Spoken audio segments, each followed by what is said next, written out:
Bienvenue dans le monde souterrain des tatouages en Corée du Sud.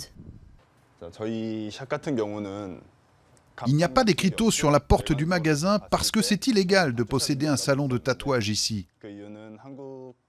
Alors il ne faut pas se faire prendre. C'est ça la réalité pour les tatoueurs qui exercent en Corée du Sud. Autrefois uniquement associée au crime organisé, cette pratique se banalise et de plus en plus de personnes se font tatouer. Comme cet étudiant de 19 ans, passionné par cet art corporel, au grand désarroi de sa mère. Je ne crois pas que ce soit la douleur du tatouage qui rend accro. Je crois plutôt que c'est comme quand on a une feuille vierge et qu'on commence à dessiner dessus, on veut tout remplir. C'est comme ça, une fois qu'on commence à se faire tatouer le corps, on voit le reste de son corps comme un espace vierge. Et j'ai envie de combler cet espace. Même si ce genre de salon se multiplie, la loi sud-coréenne ne suit pas l'évolution de l'opinion.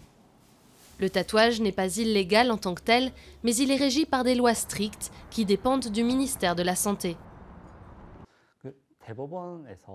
La Cour suprême sud-coréenne estime que se faire tatouer est une opération médicale qui pourrait avoir des effets secondaires. Et la loi actuelle stipule que ce genre d'intervention ne peut être pratiqué que par des médecins qualifiés. Alors les artistes qui font des tatouages sans qualification médicale enfreignent cette loi. Le gouvernement sud-coréen assure que la législation a avant tout pour but d'aider à lutter contre le risque de propagation du virus VIH et de l'hépatite. Les autorités semblent toutefois prêtes à évoluer. En attendant, les tatoueurs vont devoir continuer à exercer leur art dans l'ombre.